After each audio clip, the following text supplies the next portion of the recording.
하나님, 저를 정말 보고 계신가요? 깊은 밤, 당신은 이렇게 속삭였습니다. 아무도 듣지 못하는 작은 목소리로. 물 한 모금 넘기기도 버거운 고통. 아무리 기도해도 변하지 않는 상황. 끝이 보이지 않는 어둠의 터널. 당신은 혼자가 아닙니다. 3000년 전 다윗도 같은 질문을 했습니다. 나의 하나님, 나의 하나님, 어찌 나를 버리셨나이까? 그러나 그는 답을 찾았습니다. 그리고 그 답을 시편에 기록했습니다. 여호와 내 하나님이여, 내가 주께 부르짖음에 나를 고치셨나이다. 시편 300이 이것은 과거의 이야기가 아닙니다. 지금도 일어나고 있는 현실입니다. 시편 말씀을 붙든 사람들은 하나님의 치유를 경험하고 있습니다. 무너진 마음이 회복되고, 깊은 상처가 아물고, 잃어버린 평안이 돌아오고, 절망이 소망으로 바뀌는 기적을 경험하고 있습니다. 이제 당신의 차례입니다. 이 메시지는 우연히 당신에게 온 것이 아닙니다. 하나님께서 지금 당신을 부르고 계십니다. 내게로 오라. 내가 너를 고치겠다. 시편을 펴십시오. 말씀을 읽으십시오. 하나님의 음성을 들으십시오. 치유의 기적은 지금 시작됩니다. 물 한 모금 넘기기조차 버거울 만큼 마음이 무너져 본 적 있으신가요? 아무리 기도해도 고통은 사라지지 않고 오히려 더 깊어지는 듯한 그 시간. 하나님, 저를 정말 보고 계신가요? 이 말조차 입 밖으로 내기 두려웠던 순간 말입니다.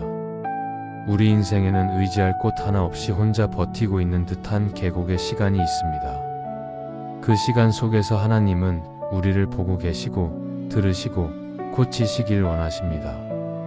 그리고 그 시작은 바로 시편 말씀을 붙드는 것입니다. 시편은 단순한 찬양이나 시가 아닙니다. 피 흘리며 기도했던 사람들의 눈물과 숨결이 녹아있는 고백입니다. 병든 몸으로, 상한 마음으로 벼랑 끝에서 하나님을 붙들던 이들의 치열한 신앙의 언어입니다. 우리가 살아가면서 마주하는 고통은 다양합니다. 육체의 질병, 마음의 상처, 관계의 파탄, 경제적 어려움, 정신적 고통까지. 이 모든 것들이 우리를 짓누를 때 우리는 어디로 가야 할까요? 누구에게 의지해야 할까요? 세상은 많은 해결책을 제시합니다. 의학적 치료, 심리상담, 자기개발, 긍정적 사고 등 이 모든 것들이 나름의 가치가 있지만 영혼 깊은 곳의 상처와 고통까지 치유할 수 있는 것은 오직 하나님의 말씀뿐입니다. 특히 시편은 고통받는 이들을 위해 하나님께서 특별히 준비하신 치유의 보고입니다. 시편 150편 가운데는 인간이 경험할 수 있는 모든 종류의 고통과 그 고통 속에서 하나님을 찾는 방법, 그리고 하나님께서 어떻게 응답하시는지가 생생하게 기록되어 있습니다. 제1장 시편이 주는 치유의 능력 1. 하나님은 상심한 자를 고치시는 분. 시편 147편 3절에서 이렇게 말씀하십니다. 상심한 자들을 고치시며 그들의 상처를 싸매시는도다. 이 말씀은 단순한 위로가 아닙니다. 하나님은 상처를 아신다 해서 끝나는 분이 아니라 싸매시고 고치시는 분이십니다. 그것도 가장 부드럽고 가장 세밀하게 가장 깊은 곳까지 말입니다. 하나님께서 우리 삶의 아픔에 직접 손을 대십니다. 누구도 건드릴 수 없는 내면의 상처, 말로 표현할 수 없는 고통까지도 말입니다. 우리의 인생이 산산조각 났다고 느껴질 때 시편은 조각난 마음을 붙드는 하나님의 음성이 됩니다. 많은 사람들이 상처를 숨기고 살아갑니다. 아픈 내색을 하면 약해 보일까봐, 남에게 짐이 될까봐, 이해받지 못할까봐 두려워서 말입니다. 하지만 하나님 앞에서는 숨길 필요가 없습니다. 오히려 우리의 상처를 있는 그대로 드러낼 때 하나님의 치유가 시작됩니다. 상심한 자란 히브리어로 니시바를레브인데 이는 마음이 부서진 자라는 의미입니다. 단순히 슬픈 것이 아니라 마음이 산산조각 나서 스스로는 도저히 회복할 수 없는 상태를 말합니다.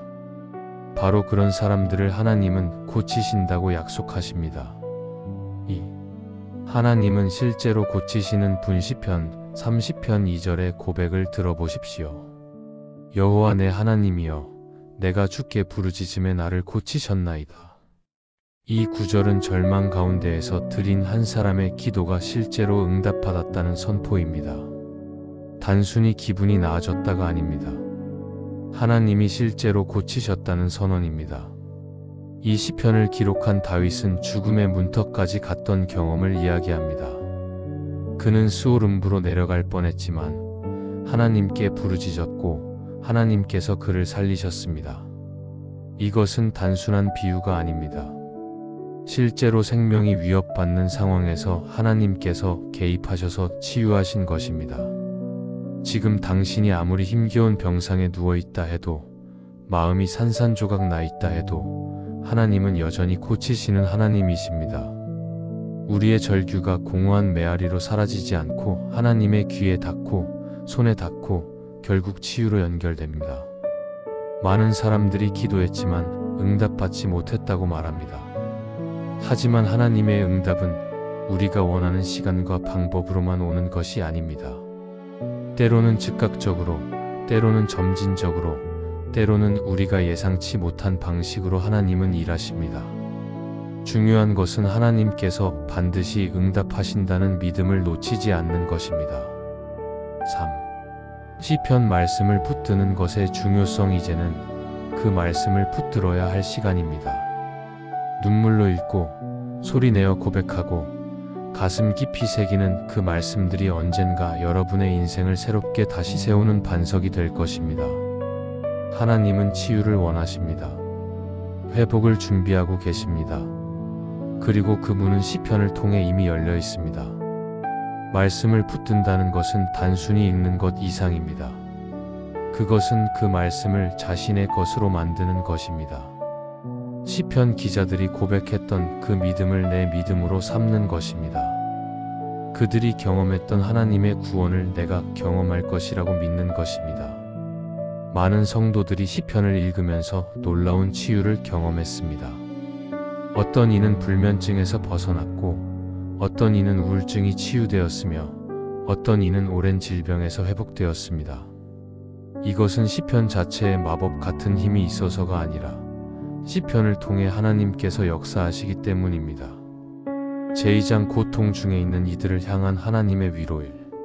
막막함 속에서 드리는 기도, 때로는 의사도, 약도, 상담도 막막하게 느껴지는 순간이 있습니다. 아무리 노력해도 낫지 않는 몸과 마음 앞에서 사람은 깊은 무력감에 빠지곤 합니다. 왜 나만 이런 아픔을 겪어야 하나요? 라는 질문이 머릿속을 떠나지 않고 기도조차 힘겨운 날들이 이어집니다.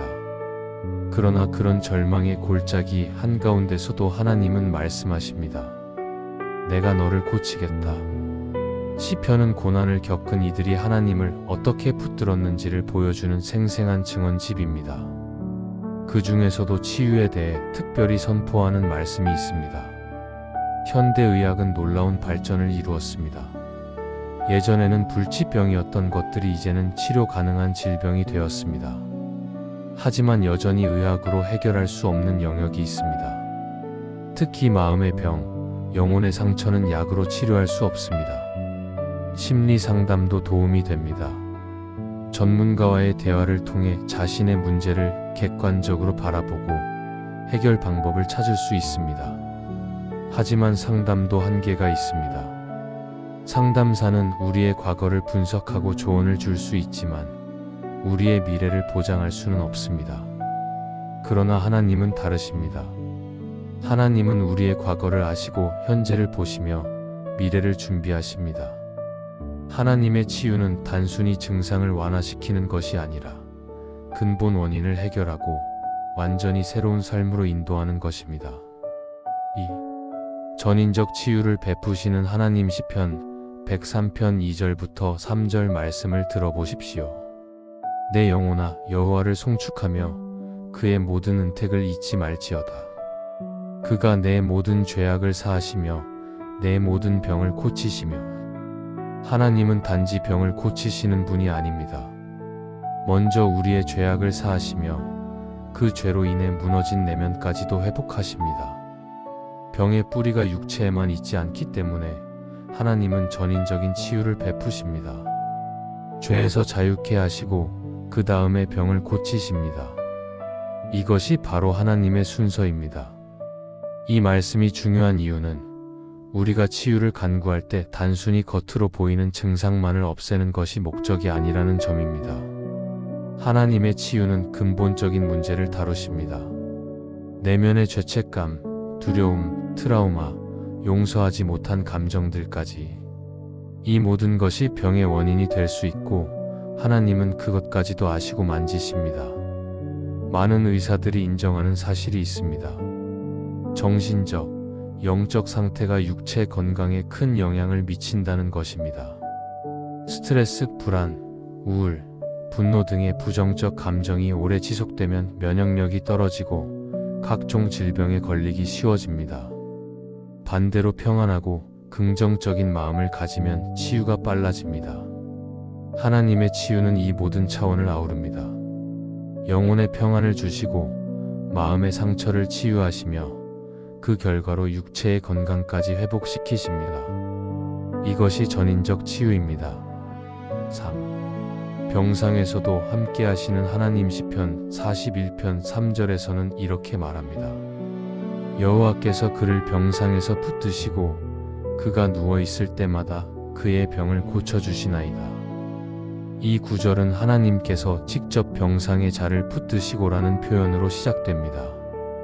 누군가 병든 이를 꼭 껴안아 일으켜 세우듯 하나님은 우리가 병들어 눕는 순간에도 외면하지 않으십니다. 오히려 더 가까이 다가오십니다. 눕는 순간순간 그분은 함께 하시며 고치십니다. 이런 하나님이신데 우리가 그분께 기대지 않을 이유가 어디에 있을까요? 사람의 손이 닿지 못하는 곳까지, 사람의 말이 위로할 수 없는 상처까지 하나님은 아십니다. 우리가 누워있을 때마다 하나님은 그 자리를 그냥 지나치지 않으십니다. 병상에 누워있는 시간은 외롭고 고통스럽습니다. 가족과 친구들이 방문해도 그들이 떠나면 다시 혼자입니다. 밤이 되면 더욱 두려움과 불안이 엄습합니다. 내일은 나아질까? 이 병은 언제 끝날까? 혹시 더 나빠지는 건 아닐까? 온갖 생각이 머릿속을 맴돕니다. 바로 그 순간 하나님은 함께 계십니다. 보이지 않지만 느껴지지 않을지라도 하나님은 병상 곁에서 우리를 지키고 계십니다. 그리고 조용히 치유의 손길을 뻗으십니다. 치유는 먼 미래의 희망이 아니라 지금 이 자리에서도 시작될 수 있는 하나님의 은혜입니다. 이 치유는 어떤 사람에게 주어질까요? 조건이 있지는 않습니다. 오직 그분을 의지하는 믿음, 그리고 그분 앞에 나아가는 겸손함이 있을 뿐입니다. 4. 짧지만 진실한 기도가 길지 않아도 괜찮습니다. 단 한마디 하나님 저를 고쳐주세요. 그 고백이면 충분합니다. 진심 어린 부르짖음 하나에 하나님은 응답하십니다. 하나님은 당신의 병을 고치기 원하십니다. 겉으로 보이는 병뿐 아니라 마음의 병, 죄의 병, 무너진 소망까지도 말입니다. 지금은 낫지 않은 것처럼 보여도 그분의 손은 이미 당신을 향해 움직이고 있습니다. 예수님 시대에 한 혈루병 여인이 있었습니다. 그녀는 12년 동안 병으로 고생했고 많은 의사에게 치료받았지만 낫지 않았습니다. 재산도 다 잃었고 더 악화되기만 했습니다. 그런데 그녀는 예수님의 옷자락만 만져도 나을 것이라고 믿었습니다. 그리고 실제로 만졌을 때 즉시 나았습니다.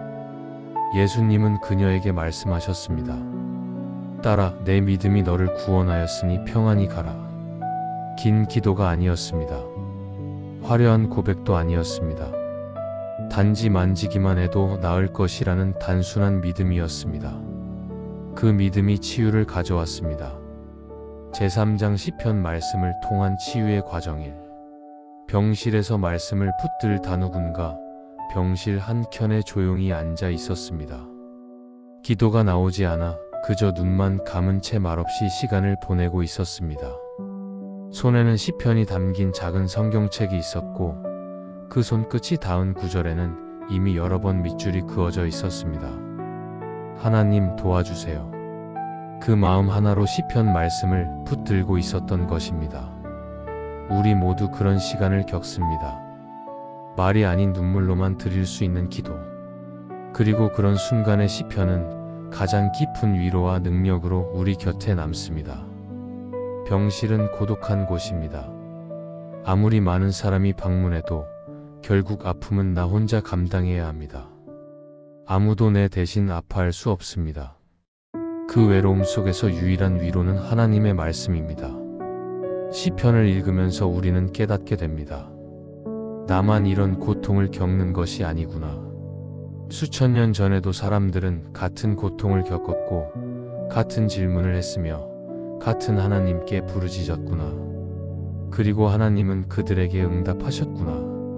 이 뼈가 떨리는 고통 속의 기도 시편 6편 2절 말씀은 고통 속에 있는 자의 간절한 호소를 이렇게 표현합니다.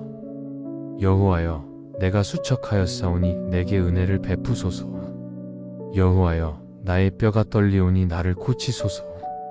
이 말씀을 보면 치유를 구하는 마음은 단순한 감정이 아닙니다. 뼈가 떨리는 고통. 이건 육체적인 통증일 수도 있고 견딜 수 없는 정신적 고통일 수도 있습니다.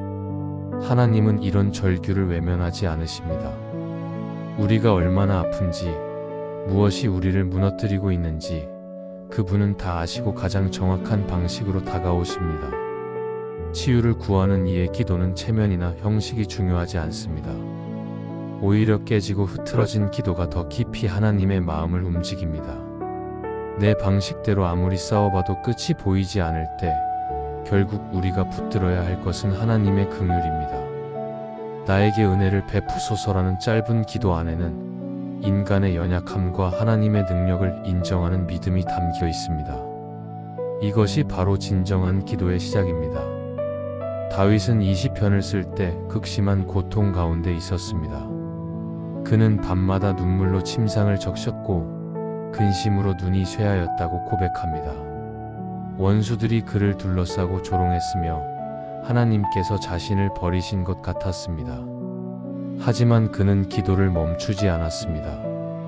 아무리 응답이 없는 것처럼 보여도 계속해서 하나님께 부르짖었습니다. 그리고 마침내 확신을 얻었습니다. 여호와께서 내 기도 소리를 들으셨도다.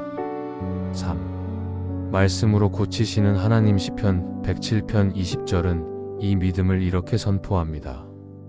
그가 그의 말씀을 보내어 그들을 고치시고 위험한 지경에서 건지시는도다. 하나님은 말씀으로 고치십니다. 어떤 치료법보다 더 강력한 것은 하나님의 말씀이 우리 안에 깊이 들어오는 것입니다. 하나님의 말씀은 정보가 아니라 생명입니다. 그것이 심령을 살리고 병든 육체의 회복의 능력을 주며 죽음의 경계에 있는 자를 건지십니다. 이 구절을 가만히 묵상해 보면 하나님의 치유는 거창한 의식이 아니라 말씀을 통하여 조용히 그러나 강력하게 이루어진다는 것을 알 수 있습니다. 우리는 종종 기적을 눈에 보이는 형태로 기대합니다. 하지만 성경이 증언하는 가장 확실한 기적은 하나님의 말씀이 우리 마음 안에 뿌리 내릴 때 시작됩니다. 하나님의 말씀이 치유의 씨앗처럼 심기면 그 씨앗은 반드시 자랍니다. 시간이 걸릴 수는 있어도 결국 그 뿌리는 생명으로 뻗어나가고 열매를 맺게 됩니다.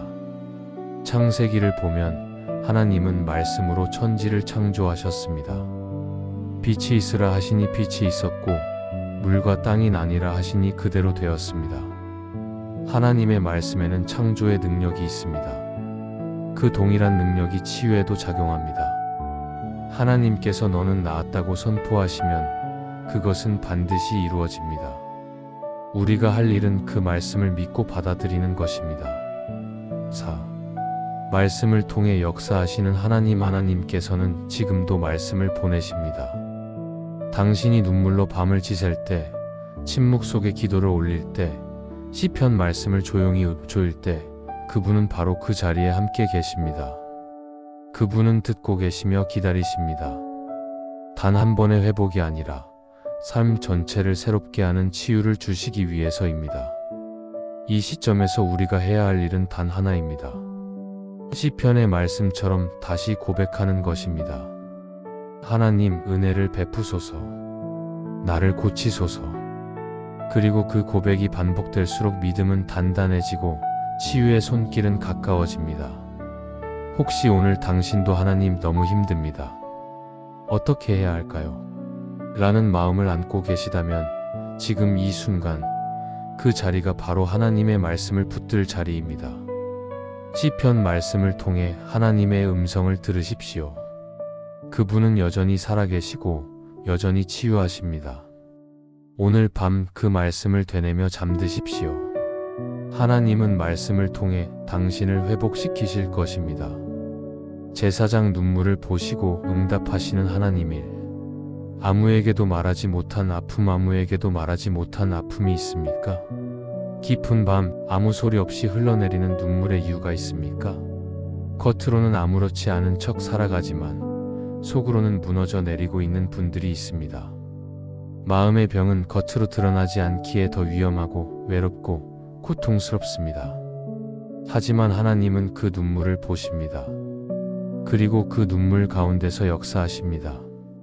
우리 사회는 강한 사람을 원합니다. 약한 모습을 보이면 안 된다고 가르칩니다. 그래서 많은 사람들이 가면을 쓰고 살아갑니다. 웃는 얼굴 뒤에 눈물을 감추고 괜찮다는 말 뒤에 고통을 숨깁니다. 하지만 하나님 앞에서는 가면이 필요 없습니다. 하나님은 우리의 진짜 모습을 아십니다. 그리고 그 모습 그대로를 사랑하십니다. 하나님의 병에 담기는 눈물. 시편 56편 8절에서 시인은 이렇게 고백합니다. 내 눈물을 주의 병에 담으소서. 이것이 주의 책에 기록되지 아니하였나이고. 이 구절은 하나님이 우리의 눈물을 단순한 감정으로 여기지 않으신다는 사실을 보여줍니다. 우리의 눈물은 하나님의 병에 담긴다는 표현을 통해 그것이 하찮지 않다는 것, 오히려 기억되고 간직되며 언젠가는 응답될 것임을 보여줍니다. 하나님은 우리가 흘린 눈물 하나하나를 세십니다. 그리고 그 눈물은 하늘에서 절대로 잊히지 않습니다. 고대 근동 지역에는 눈물을 병에 담아 보관하는 풍습이 있었습니다. 사랑하는 사람이 죽었을 때 장례식에서 흘린 눈물을 작은 병에 담아 무덤에 함께 묻었습니다. 그 눈물은 고인에 대한 사랑과 그리움의 표시였습니다. 시편 기자는 이 이미지를 사용하여 하나님께서 우리의 눈물을 소중히 여기신다는 것을 표현합니다. 우리가 흘리는 모든 눈물을 하나님은 기억하십니다. 그리고 때가 되면 그 눈물을 기쁨으로 바꾸어 주십니다. 3. 눈물은 가장 진실한 언어. 눈물은 인간의 가장 진실한 언어입니다. 말로는 다 표현하지 못하는 고통, 잃어버린 것에 대한 애통, 다시는 돌아오지 않을 시간에 대한 아쉬움까지도 눈물은 담고 있습니다. 그 눈물이 흐를 때 하나님은 등을 돌리지 않으십니다. 시편에서 하나님은 그 모든 감정을 껴안고 안아주시는 분입니다. 말없이 울기만 해도 하나님은 그 기도를 들으십니다. 예수님도 우셨습니다. 나사로의 무덤 앞에서 예루살렘을 바라보며 겟세마네 동산에서. 눈물은 약함의 표시가 아닙니다. 오히려 깊은 사랑과 진실한 감정의 표현입니다. 하나님께서 우리의 눈물을 소중히 여기시는 이유는 그 눈물이 우리의 진심을 드러내기 때문입니다. 화려한 말이나 긴 기도보다 진실한 눈물 한 방울이 하나님의 마음을 더 움직일 수 있습니다. 4. 상한 자에게 가까이 하시는 하나님. 시편 34편 18절에서는 하나님께서 어떤 이들과 가까이 계신지를 이렇게 말씀하십니다. 여호와는 마음이 상한 자에게 가까이 하시고 중심에 통회하는 자를 구원하시는도다. 마음이 상한 자, 통회하는 자란 바로 우리입니다. 고난을 겪으며 세상의 위로가 들리지 않을 때 하나님의 손길을 기다리는 사람들, 그들에게 하나님은 가장 가까이 계신다고 하셨습니다. 그리고 가까이 계신다는 말은 단순히 함께 있다는 뜻을 넘어 돌보시고 일하시며 고치신다는 의미입니다.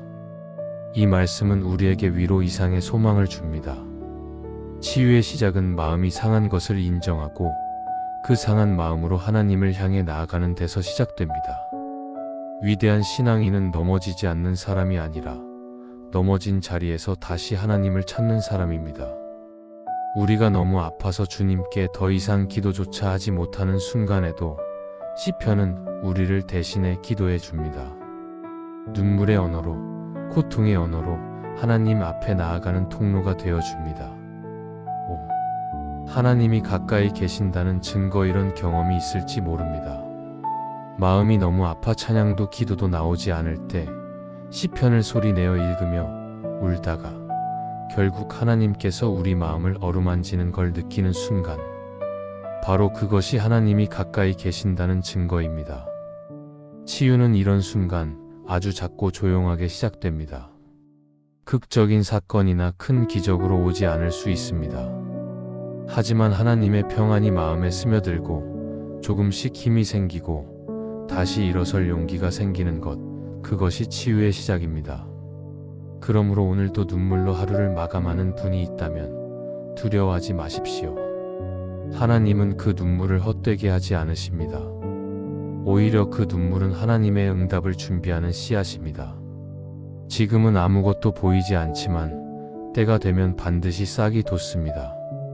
회복의 싹, 기쁨의 열매, 치유의 빛이 찾아올 것입니다. 하나님은 지금 이 순간도 말씀하십니다. 나는 마음이 상한 너와 함께 있다. 내 눈물을 보고 있다. 그리고 너를 반드시 일으킬 것이다. 시편의 하나님은 그 약속을 절대 잊지 않으십니다. 당신의 눈물은 기억되고 그 기억은 곧 기적으로 이어질 것입니다. 제5장 부르짖음을 들으시는 하나님일. 모든 것이 무너질 때 어느 날 갑자기 모든 것이 무너져 내릴 때가 있습니다. 믿었던 사람이 등을 돌리고 건강은 무너지고 삶의 방향도 보이지 않을 때 우리는 본능처럼 하나님을 찾습니다. 그러나 정작 하나님을 부르짖는 그 순간에도 마음 깊은 곳에서는 이런 생각이 들기도 합니다. 정말 하나님이 내 기도를 들으실까? 이 부르짖음이 하늘에 닿을까?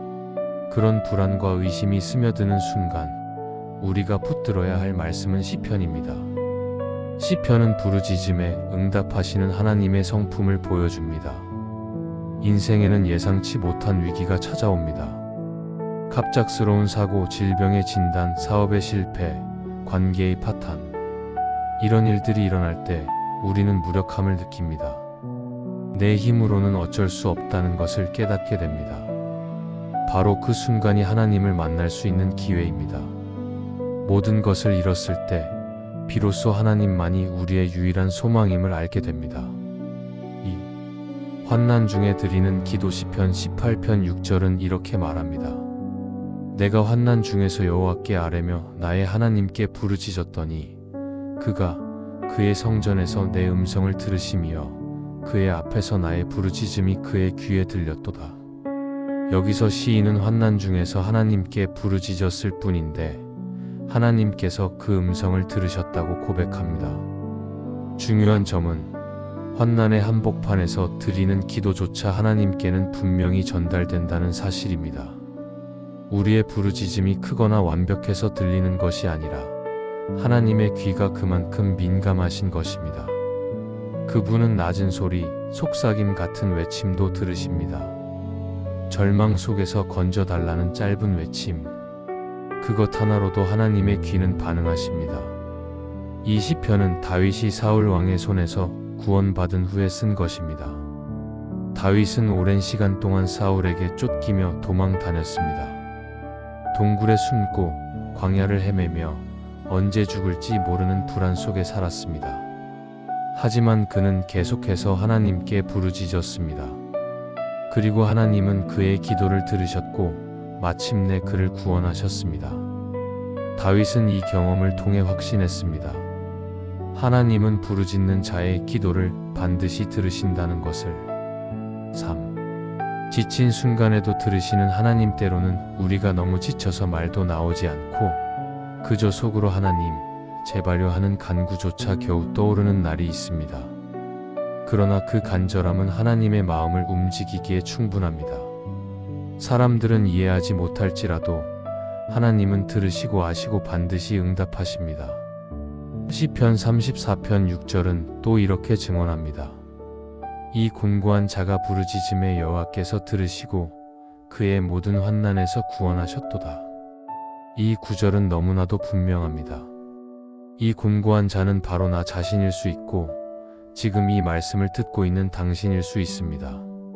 삶의 방향을 잃은 이들, 억눌려 있는 자들, 밤마다 숨죽여 우는 이들, 마음에 말 못할 고통을 담고 살아가는 사람들.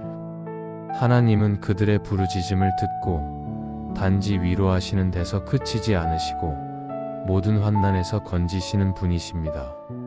4. 하나님의 시간표. 우리는 종종 상황이 당장 바뀌지 않으면 하나님이 듣지 않으신다고 느낍니다.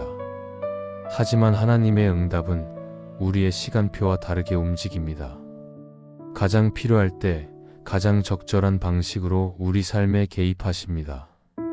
우리가 기도한 모든 부르짖음은 하늘 창고에 쌓입니다. 그리고 때가 되면 그 쌓인 기도가 은혜의 비로 내려옵니다. 지금 당장은 조용해 보여도 하나님은 일하고 계십니다. 요셉의 이야기를 생각해 보십시오. 그는 형들에게 팔려 애굽의 종이 되었고 억울한 누명을 쓰고 감옥에 갇혔습니다. 그곳에서 13년을 보냈습니다. 하나님은 왜 그를 그렇게 오래 기다리게 하셨을까요? 하지만 그 모든 과정이 필요했습니다. 요셉이 애굽의 총리가 되어 가족을 구원하고 이스라엘 민족의 생존을 지키기 위해서는 그 시간이 필요했습니다. 하나님의 시간은 완벽했습니다. 우리의 삶도 마찬가지입니다. 지금은 이해할 수 없어도 나중에 돌아보면 하나님의 완벽한 계획을 발견하게 될 것입니다. 5. 부르짖음을 멈추지 마십시오. 그러므로 지금 고통 중에 있는 분들께 말씀드립니다. 부르짖는 걸 멈추지 마십시오. 당신의 음성은 하늘에 닿고 있습니다. 하나님은 침묵하지 않으시며 무관심하지 않으십니다. 시편의 말씀처럼 당신의 부르짖음은 하나님의 귀에 정확히 들리고 있습니다. 그리고 그분은 응답하십니다. 반드시 일하십니다. 부르짖음은 믿음입니다. 하나님께서 지금도 살아계시고 나의 상황을 알고 계시며 변화시킬 수 있다는 믿음에서 나오는 것이기 때문입니다. 이 믿음을 가지고 오늘 밤도 부르짖으십시오. 어떤 상황에서도 멈추지 말고 계속해서 시편 말씀을 붙들며 기도하십시오. 하나님의 응답은 결코 늦지 않습니다. 제6장 절망에서 소망으로 끝이라고 느껴지는 순간. 사람은 누구나 한 번쯤은 끝이라고 느껴지는 순간을 마주합니다. 더는 소망이 없다고 느껴질 때, 아무리 기도해도 아무 변화도 없을 때 마음 한 구석에서는 이런 생각이 피어납니다. 하나님은 왜 나를 도우시지 않을까? 하지만 바로 그런 순간이 하나님께서 역사하시는 시간입니다. 절망의 골짜기에서 피어나는 시편의 말씀은 마치 어두운 밤에 켜지는 작은 등불처럼 우리를 다시 일으켜 세웁니다. 절망은 무서운 것입니다. 그것은 우리의 영혼을 잠식하고 모든 희망을 앗아갑니다. 절망에 빠진 사람은 미래를 볼 수 없습니다.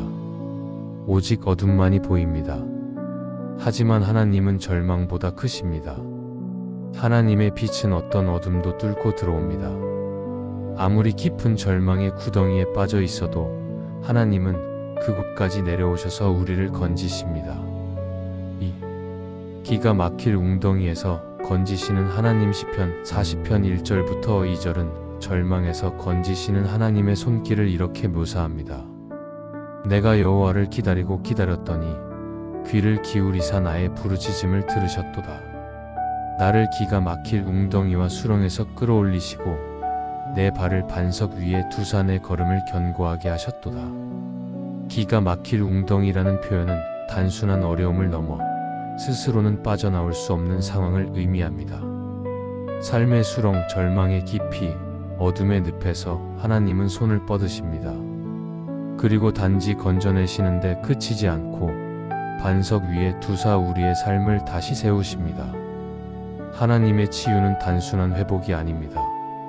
완전히 새롭게 시작하는 은혜입니다. 다시 넘어지지 않도록 반석 위에 두시는 하나님. 이것이 바로 우리 소망의 근거입니다. 이 시편을 쓴 다윗은 실제로 그런 경험을 했습니다. 그는 사울에게 쫓기며 도망 다닐 때 여러 번 죽을 위기를 겪었습니다. 그때마다 하나님께 부르짖었고 하나님은 그를 구원하셨습니다. 다윗은 이 경험을 통해 배웠습니다. 하나님은 절대 포기하지 않으신다는 것을. 아무리 깊은 구덩이에 빠져도 하나님은 반드시 건지신다는 것을. 3. 흔들리지 않는 하나님의 약속. 우리는 무너져도 하나님은 무너지지 않으십니다. 우리는 흔들려도 하나님의 약속은 흔들리지 않습니다.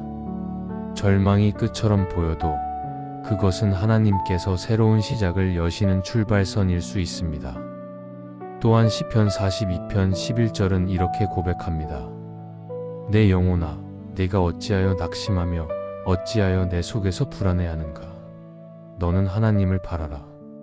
나는 그 얼굴의 도우심으로 말미암아 내 하나님을 여전히 찬송하리로다. 이 말씀은 절망 중에도 자신을 향해 외치는 신앙의 고백입니다. 상황은 그대로일지 몰라도 시인은 자신의 영혼을 향해 말합니다. 낙심하지 말라. 불안해하지 말라. 이 말은 단순한 정신 승리가 아닙니다.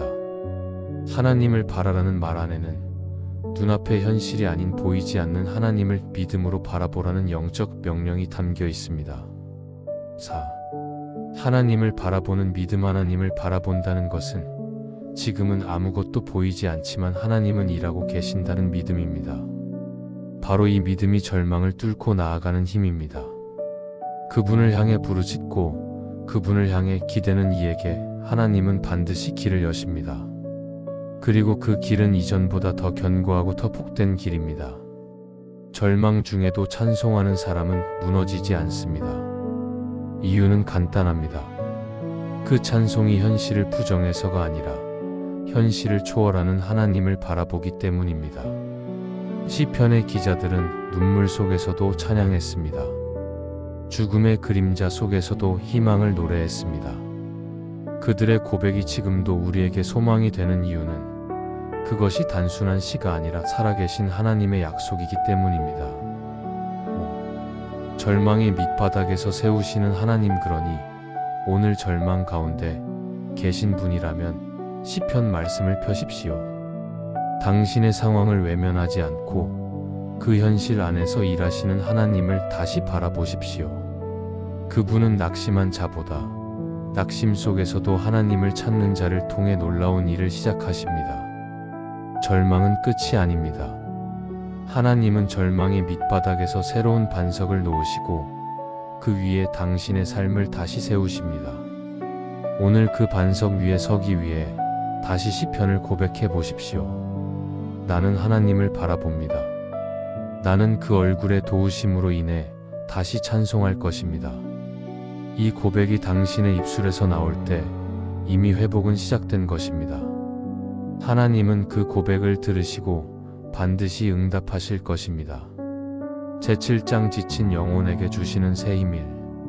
극심한 피로 속에서 인생이 너무 지치고 마음이 무겁고 아무것도 하기 싫어질 때가 있습니다. 아침에 눈을 뜨는 것조차 버거운 날이 있고 사람들과의 대화마저 피곤하게 느껴지는 순간이 있습니다. 주변 사람들은 힘내라고 말하지만 그 말마저 부담스러워 도망치고 싶을 때 우리는 속으로 이렇게 속삭입니다. 하나님, 저는 너무 지쳤어요. 그 지친 영혼을 어떻게 해야 할까요? 시편은 바로 그 질문에 답을 줍니다. 현대인들은 극심한 피로에 시달립니다. 육체적 피로뿐 아니라 정신적, 영적 피로까지. 끊임없는 경쟁, 과도한 업무, 복잡한 인간관계, 불확실한 미래에 대한 불안. 이 모든 것이 우리를 지치게 만듭니다. 번아웃이라는 말이 유행합니다. 불이 다 타버려 재만 남은 상태를 말합니다. 많은 사람들이 이런 상태에 빠져 있습니다. 열정도 의욕도 희망도 다 타버리고 텅 빈 껍데기만 남은 것 같은 느낌. 하지만 하나님은 그런 우리를 버리지 않으십니다. 오히려 더 가까이 다가오셔서 우리에게 쉼을 주십니다.